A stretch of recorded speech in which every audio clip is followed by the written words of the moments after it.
Good morning, good evening, good afternoon, folks. We have with us a very special guest, the one and only Cynthia Chung. Cynthia is the one half of the dynamic duo. You can find her over at the Rising Tide Foundation. She's the president over there, as well as the CanadianPatriot.org, as well as her blog spot. Make sure you guys, not her blog spot, her Substack. Make sure you go over there, subscribe to her Substack. It is very vital that you do. And for those of you that don't know, she is the better half of Matthew Arrett. So, Cynthia, thank you so much for being on with us. Lots of things going on. Where do you want to start? Well, I was told that you guys thought that my article on the special relationship, how the British reconquered the United States and established the Anglo-American Empire was a topic of interest, so we can get into that. Absolutely. This is vital, and I think a lot of people don't understand. They think that the British Empire died, it's dead, that the interests no longer pertain to the modern world.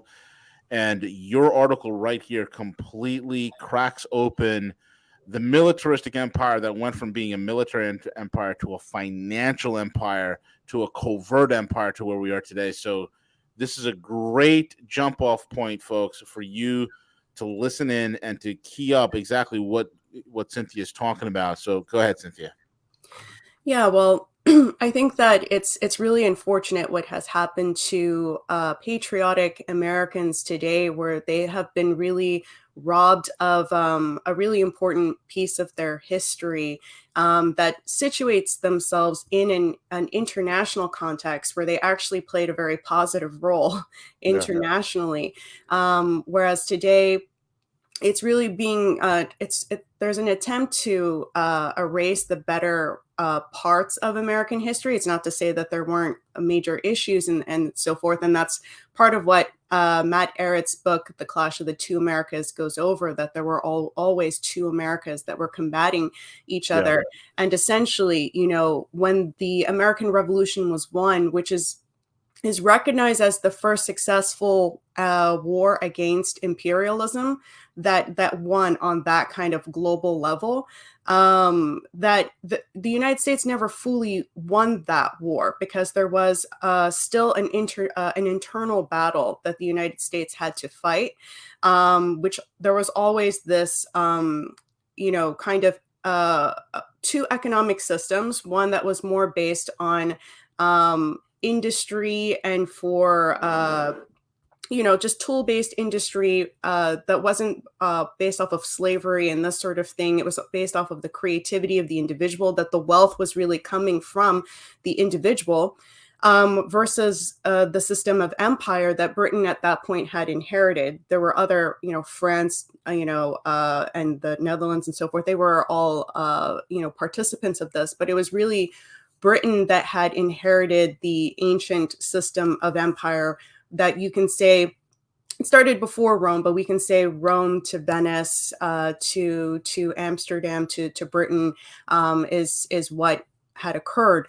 And the Civil War in the United States was very, I think, that's the most clear example that we can have, where you had this battle of these two forms of economic system. And what I like about this paper is that there are so many quotes from people to really make it clear that this isn't just an interpretation of history, but when you actually read the words of some very major players on the global stage during this time, it undoubtedly was this recognition that there were two economic systems that were at war here. So I want to share one. During the American Civil War, right, you had the Confederate South that was obviously pro-slavery versus the North, the Union, that was much more based on industry. And Frederick Douglass, for people who don't know who he is, he was born a slave during right before the Civil War period. He was able to escape to the North. He ends up becoming, amongst many other things, an advisor to Lincoln. And he writes in his autobiography, one of the things he was struck by the most when he went to the North was how much more wealth there was in general, not just by, what you would think is the upper, middle class or the upper class, but even the laborers were having a better standard of living in the North compared to the South, whereas the South, the masters actually had a lower standard of living. They had a lower education. They had lower quality of everything. And it goes to show how that kind of slave system doesn't really ultimately benefit anyone in that system. And so that was very striking coming from Frederick Douglass, especially. But during the Civil War, a lot of people probably don't know that Russia actually intervened, not directly, but Britain and France had basically told Russia that it was their intention to militarily back the Confederates during the Civil War. And Tsar Alexander II actually said in an interview with Wharton Barker afterwards in 1879 in the Independent, he responded to this saying that this would be a casus belli for Russia. He actually sent his navies to both the eastern and western side coastlines of the United States for 7 months during a period that was thought to be the most likely for a British and French intervention on behalf of the South. And he said the reason why he did this, quote, was not because of, I did this for the love of my own dear Russia, rather than for love of the American Republic.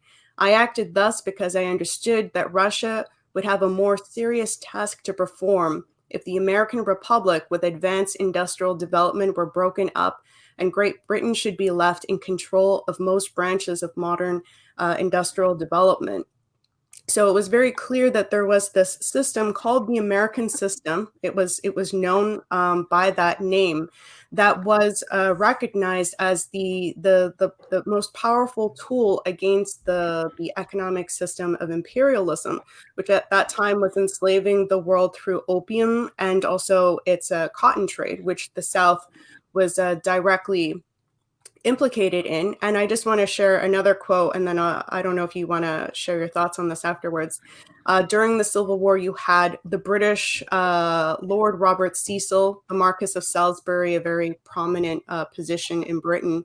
He was also the prime minister several times of Britain. He says during the American Civil War, the northern states of America never can be sure friends because we are rivals politically, rivals commercially. With the southern states, the case is entirely reversed. The population is an agricultural culture. They furnish the raw material of our industry. So raw producers, right? Raw resource producers, they consume the products which we manufacture from it. With them, every interest must lead us to cultivate friendly relations. And when the war began, they at once recurred to England as their natural ally.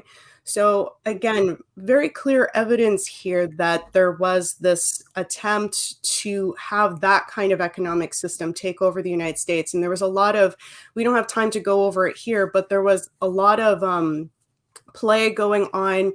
Some people even kind of masking themselves as being like anti-slavery, but ultimately for the cause of breaking up the country. So they didn't really, some people pretended to care about the slavery topic, but it was all about breaking up the United States in two during that time. And Lincoln had done a really fantastic job of keeping the country together.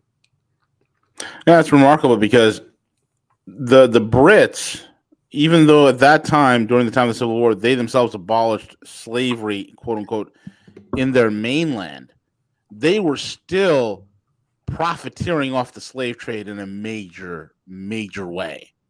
And that's what's remarkable about it. It's like on the surface they could claim cleanliness and, we're innocent of this, but here they are still being the main profit takers of this whole entire human atrocity. Yeah, and another big piece of history that people aren't told is that the whole problem with how slavery was introduced into the United States was because of Britain through mainly the Royal African Company, where they were dumping these slaves into the United States, and at a point where the majority of the colonies, if not all of them at one point, were voting against having this. Mhm. So it was being implemented against the will. And at that time, right, these colonies didn't have independence. They had to. There was a lot of difficulty, even in forming a currency where they could all trade together with themselves, and so they were not really strong enough to resist that sort of thing. But that's what caused massive problems for the United States, and was constantly used to undermine a whole bunch of things that were going on. And even though Britain outlawed slavery, the exploitation of their workers in the cotton industry within Britain was horrific. And you had like children as well working in these cotton industries, where the cotton, the fluff, would actually fill the air to such, like, was so dense, you would breathe it into your lungs, and it would just collect in your lungs until a lot of these people would just slowly suffocate, at a young age, Wow. by just breathing in this cotton that was, like, in the air all of the time. And children were being put into that environment too at a young age. So a lot of people were dying pretty young. So that's not really, you can say you outlawed slavery, but I mean, what, Yeah. it doesn't really make a difference if these people have no choice but to work in those kinds of conditions anyway. And what they did to India in terms of Sure. destroying the textiles, and then they destroyed India's economy, made them raw producers of opium, and then they forced the opium on China, to which you had the two opium wars with Wars. China, because the British East India Company was enforcing free trade, that Britain alone could have protectionist orientation, but everyone else had to do Britain's free trade, where it decided, what it would give you. And of course, very conveniently, Britain found, oh, there's a demand for opium in China, after they had basically flooded, China with this product to encourage addiction. And then they fought two wars to enforce their right, to trade this opium into China, which was it was really to undermine China from within, because they had already seen at a very early stage that China was going to be a problem for the British Empire. So anyway, that being said, the American system was actually super popular during this time. It wasn't just Tsar Alexander II who realized the importance of this, but you had it also in Germany, Japan, and China. So that's very interesting, right? Russia, Interesting. Germany, Japan, China. And we'll keep that in mind. But you see this with Otto von Bismarck. He clearly was a promoter as well of the system. And Friedrich List, who's a German economist who created the Zollverein, which is very much modeled off of the Hamiltonian system as well, what Hamilton was able to do for the 13 colonies. Germany also had a very similar situation at the time. And List made it very clear that he was influenced by Hamilton's approach to economics. And then you had, the Meiji Restoration that industrialized Japan. You had the Lincoln Carey Philadelphia industrialists who were doing projects in China, economic projects, and also in Russia.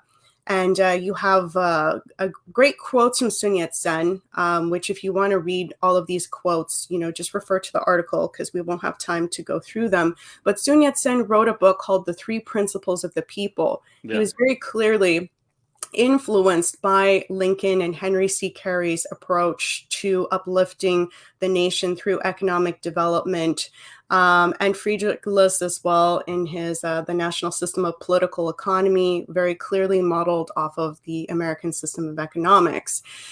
And, you can ask, since you have the screen up right there, you can just scroll down a little bit and just show a few of the people who were assassinated. Because, the question is, well, what happened? Why did this kind of, vision that was clearly, gaining a lot of momentum. It was very strong. What happened to subvert that? And if you look, these are just some of the names of the people who were assassinated, including President Lincoln, Tsar Alexander II, President Garfield.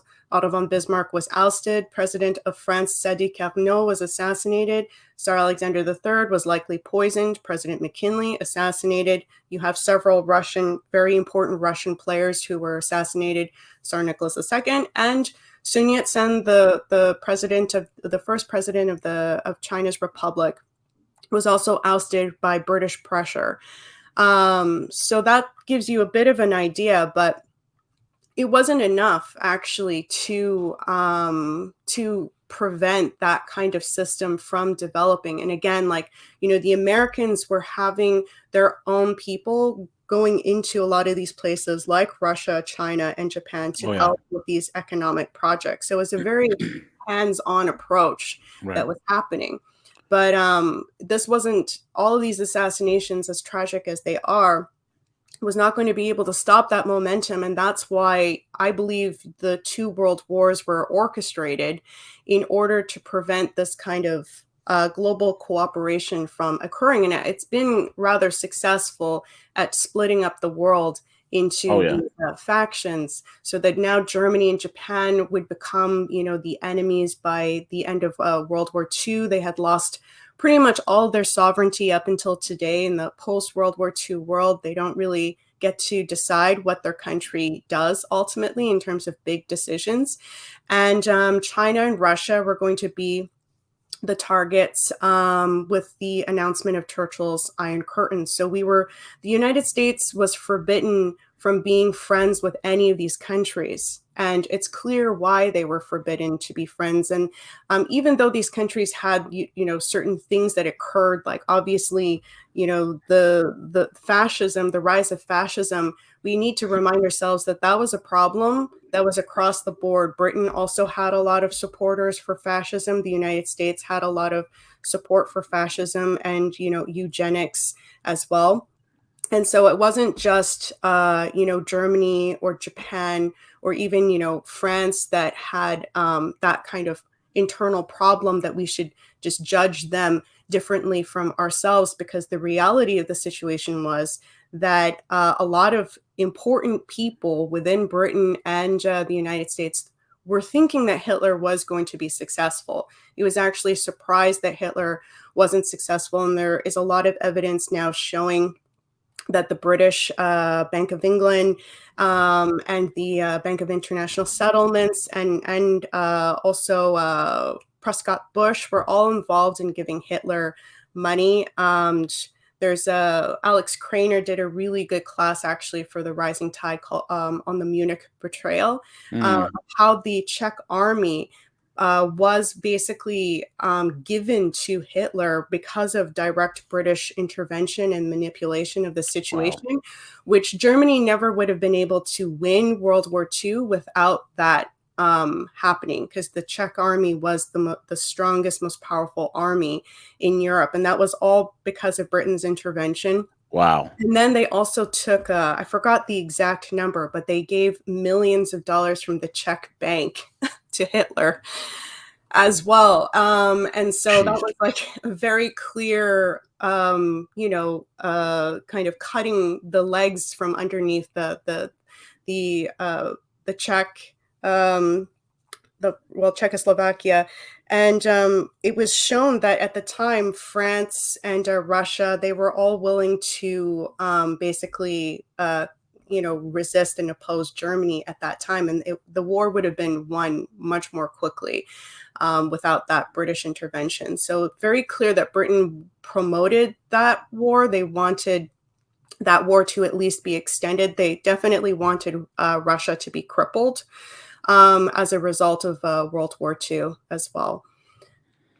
There's a great quote here that you have from Sun Yat-sen in your article, and I think it's very important that people listen to this.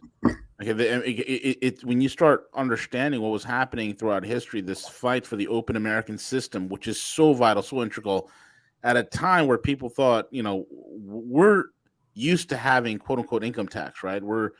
People are wondering, well, how do we pay for this, all the stuff, all this industrial production? How do we do it when there was no IRS back then? Well, that's part of this entire American system of a protectionist economy with tariffs, which fair trade, not free trade, but fair trade. And here's what Sun Yat-sen said in Cynthia's article. He said, the world has greatly benefited by the development of America as an industrial and commercial nation. So a developed China with her 400 millions of population will be another new world in the economic sense. The nations which will take part in this development will reap immense advantages. Furthermore, international cooperation of this kind cannot but help to strengthen the brotherhood of man. And also, here's another great quote by Otto von Bismarck. The success of the United States in the material development is the most illustrious of modern time.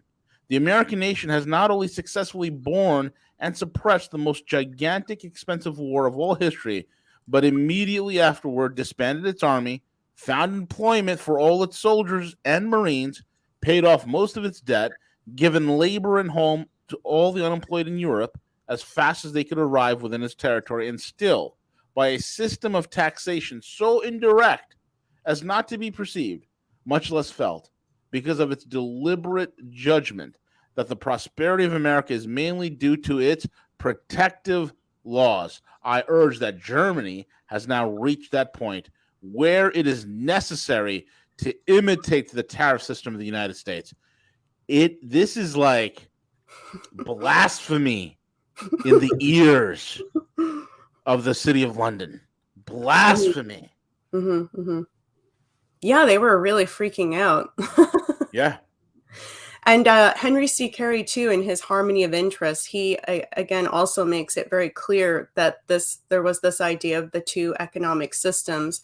And one is the British system. Again, not to say the British people or anything are involved in this, or that British politics is all bad, because there's a lot of really wonderful opposition to this that has occurred in Britain. But it's the British Empire, right? It's the ideology, it's the financial structure of empire that Henry C. Carey is talking about here, in terms of that in opposition to this concept of the American system, which again was like, this was what was discovered by the United States. It is a universal system. As we see, all these other countries wanted to also adopt it because it was the superior system to uplift your people. No matter what country you are, you would want to adopt that. And China to this day, Sun Yat-sen is still, regarded with a lot of respect. And, what China is doing as their economic approach is also very much overlapping with this philosophy. It's not just, this kind of scary idea of communism or whatnot. And you can just look at the kind of I have a part 2 follow-up to this paper, actually, that goes over some of China's role in Africa, because, they're heavily criticized about that. But when you actually look at it and you see how these graphs are being manipulated a lot of the times too, you're not actually having the names of a lot of these predatory things. They're often being put under these general labels, and like BlackRock and things like this are often not labeled by name in these graphs. But, for instance, even the Sri Lankan crisis that's going on, they were blaming China for that. China owned 10% of that debt, which is not even qualitatively the same in its relation. Yeah, it was like less than 10%. It was like 9.8 or something like that. It was less than that. It was unbelievable. And it was all BlackRock ESG nonsense. Exactly. Which even like mainstream, newslets had to acknowledge was the case. Nikkei Asia even acknowledged like BlackRock was a major player. JP Morgan, HSBC. HSBC is the opium bank, for people who don't know. It's not actually a Chinese bank. It's a British bank based in the city of London that was created during the opium, when they won the opium war, to continue to trade opium within China against its will. That bank still exists in China. And that was actually the HSBC played a big role in Meng Wanzhou also getting arrested in Canada, which I have an article that went over that. So, and recently they've been caught still trading in dope. So it's not something from the past. Like they still do Old it. habits die hard, Cynthia. Old habits That's die hard. so, and it just goes to show for people, right, that think that China just has like everything under control because they're such a totalitarian state and everything. And you see like that these kinds of entities exist still in China, which from the colonial past, like they're still trying to recover from the colonialism of Britain. So yeah, that's like a very beautiful story. So now we're into this question of like, well, so how did Britain basically infiltrate the United States and turn it into what it is today? And so yeah, Churchill, he announces the Iron Curtain. And I have some very interesting Bertrand Russell quotes as well that I suggest people read within the article. For people who like Bertrand Russell and think he's such a pacifist and all of this, he always made it very clear that he was for the League of Nations, which is an awful idea. Very different from Roosevelt's idea, by the way, of like the United Nations. But he was calling for in his The Bomb and Civilization, which was released in August 1946. Just a little or around a year after the bombs were dropped on Japan. He's calling for the United States to become the imperial world power, and that the new League of Nations will be formed under American leadership. That he wants America to basically be in charge of the world military, and that no other country should be allowed to own the bombs but the United States. That's the kind of thing that Bertrand Russell's pushing, who's a member of the Fabian Society, amongst many other things. He's a British grand strategist. Why is he asking for the United States to be in that position, right? That's something people should be asking themselves. And there's another quote from his on the end of nation states. So again, that makes it very clear, right? He wants to end nation states. He wants to end sovereignty of nations. He wants a world order in that kind of sense of. See, Roosevelt was for the United Nations for national sovereignty. That's like the major difference between these two outlooks that I think people maybe get confused sometimes. So Russell is calling for the end of this, that the United States is now going to be the new enforcer of like what is the diktat, the global diktat. And he even says we'll probably need to fight more wars, though there will probably be a future world war, however terrible, would probably end in American victory without the entire destruction of civilization, right, in the Western Hemisphere. So about a little over a year after World War II, Russell is already calling for another world war. Guy's nuts. Yeah. And he's not alone in this. This was like actually a common idea. Like James Burnham, who wrote The Managerial Revolution, he's considered the kind of godfather of what formed the neoconservative movement. He was also saying that, there would be about 12 to 16 more wars after World War II. But he was of the idea, too, that Germany was going to win. He was a part of Trotskyist groupings. It's a lot to go over. I have an article on that as well for people who want to know more about that. But the point just being that they knew that you would need to have more wars after World War II, but that World War II was going to align things in a way that was going to start servicing this kind of new outlook, which was not going to be this outlook that we were just discussing, that all these nations are protecting their sovereignty and using this American system approach to economics to make their countries stronger. Instead, it will be a form of a new empire, but it's going to have like it's going to have a makeover, right? It's going to have a PR makeover. So people are not even going to really necessarily think of it as an empire, but it's like, your new global cop, or your the father figure of the world, or whatnot, right? The moralizer, which is what the United States has clearly become at this point. Yeah, this is where we transition into the indispensable nation. Yeah. And so yeah, by November 1948, Russell, he knows that the Soviets are going to be getting the bomb at some point, right? And the estimates were that it was going to happen around 1953 by the CIA. That those were the estimates. The Soviets get it in 1949, right? So a few months before that, Russell's actually calling for the United States to bomb the Soviet Union because this would ensure, right, that the United States would be able to have this uncontested supremacy. Of course, them being the puppet of the British Empire, which I'm gonna explain why I say that shortly. So America doesn't, thank God, bomb the Soviet Union, and the Soviet Union does get the bomb in 1949. And what ends up happening, this lost opportunity, for colossal one-sided destruction is lost.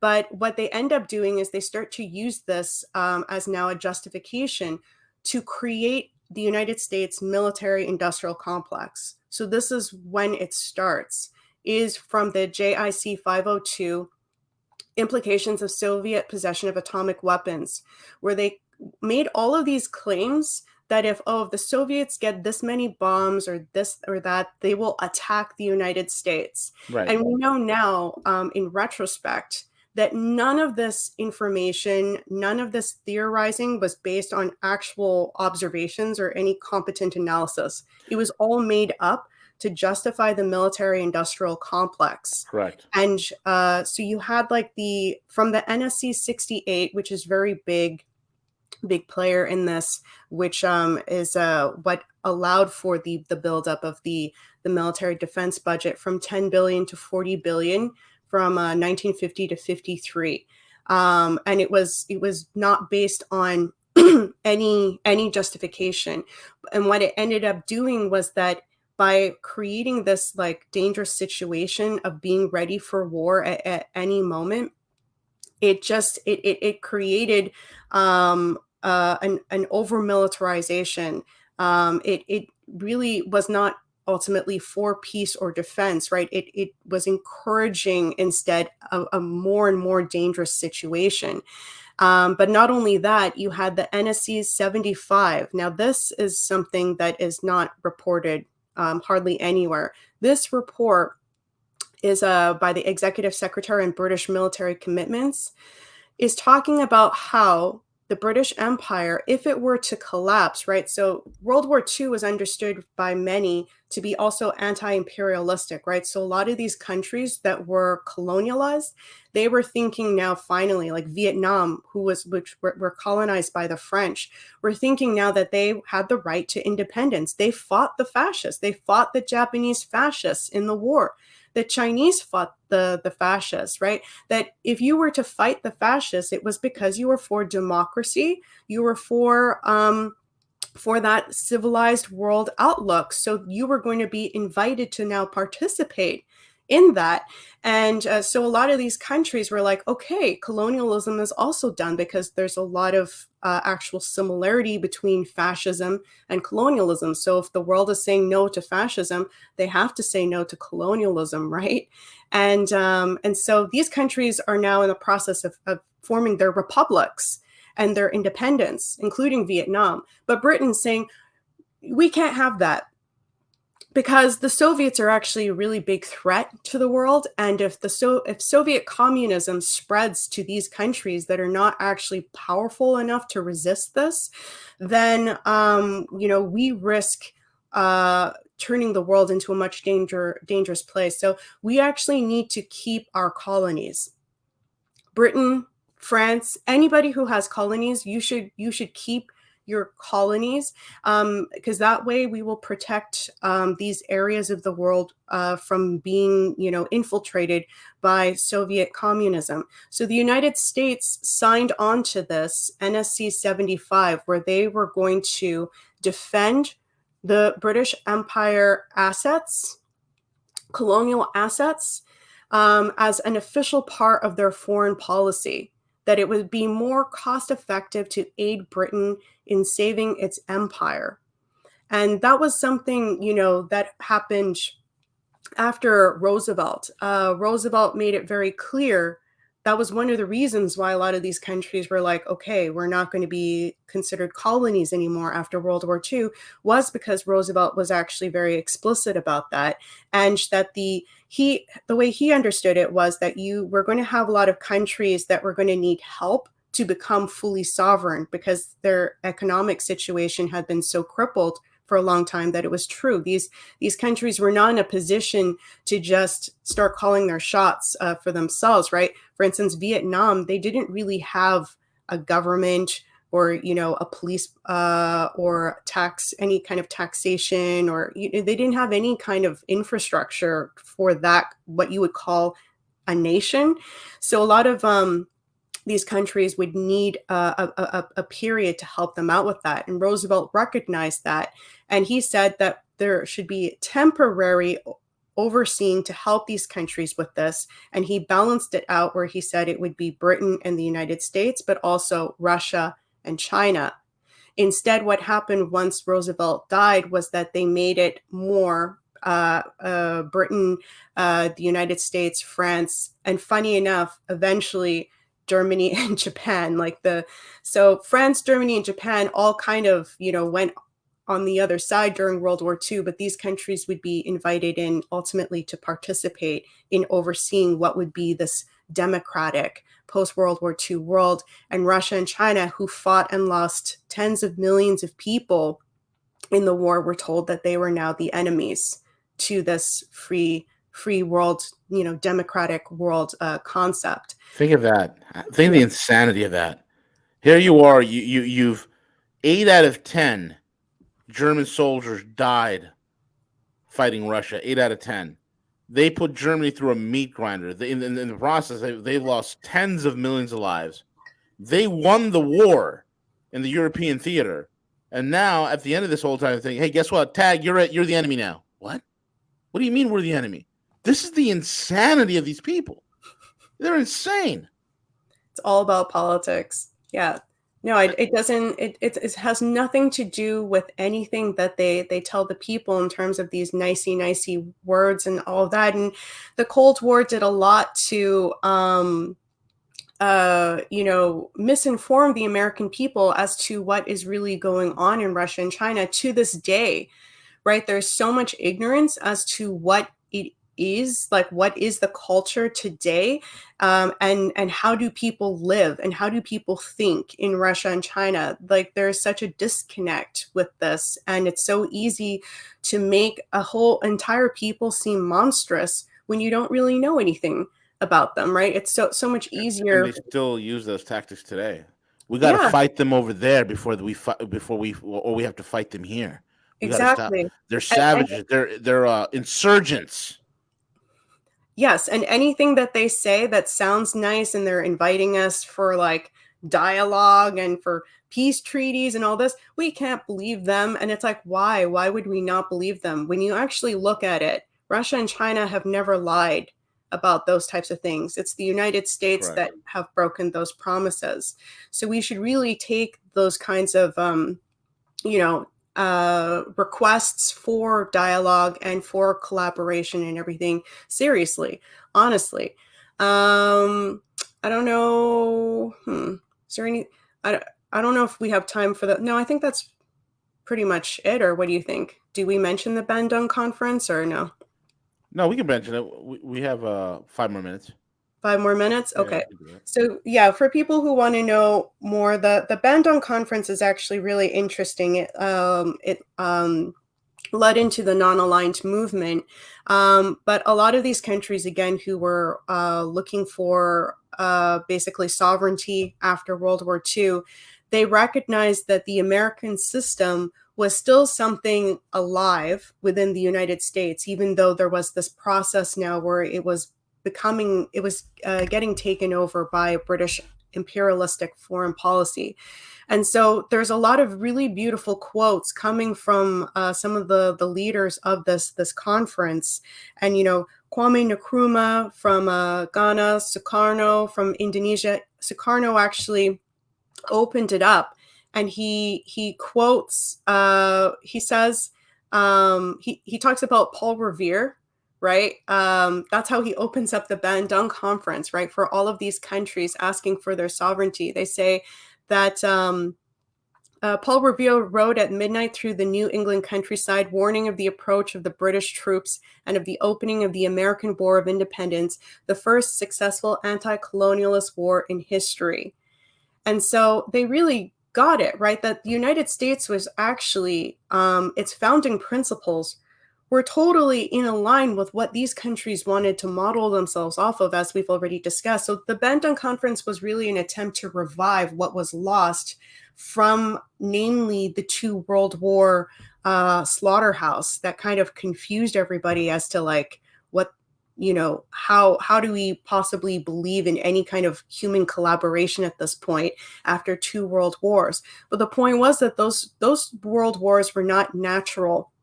It's not like we naturally are just going to have warfare. That's our nature, and we're going to have hegemony. Any country that gets too powerful is going to become an empire, and this sort of thing. That's not the case. It's a specific philosophy, ideology that is centered in empire that is really the threat here. Just like how right now the United States does everything for its military industrial complex. But if you look at how Russia and China are set up or how they spend their money, it is not to primarily service a military industrial complex. They have to invest in this as a defense for their countries, because the United States is like obsessed with this, and this is what they think about, day and night. But ultimately, these countries don't want that kind of identity. And you see how they're focusing on partnerships, economic partnerships. They're focusing on a future that is multipolar, that has a way to finally end this permanent warfare, this perpetual warfare, fanaticism that is centered in empire, the whole Trotskyist idea, the neoconservative idea. It's an infection, but it's not, something that represents human nature in general. There is also a good part of human nature. I would argue, I think very clearly, most people don't want that. So the question is, how did that happen? And the system of empire is still in the process of us like fighting it. But I think that what Russia and China are doing is that they're going to be ultimately the ones to hopefully really finish it off in the sense of its global power. Because, the city of London for 400 years to this day is still the number one financial core of the world. And until you can address these like very big issues, you're going to have that system continuing to do what it does in terms of removing sovereignty from countries. But I think we're on a very good track, and the Americans just need to remember what they did in starting this whole thing with the American system. Yeah, I think if we will be so lucky to shake off the shackles of these globalists and their subversive history and the tentacles of the city of London, it is so vital that this knowledge, this history, is taught again in schools.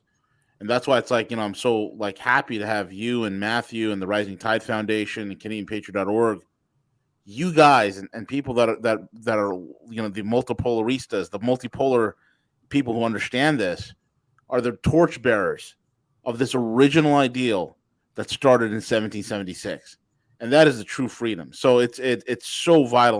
My hope and prayer is that unless we rediscover our roots and this lost knowledge, pretty much, right? I mean, you got to go into the corners of the internet to find all this stuff.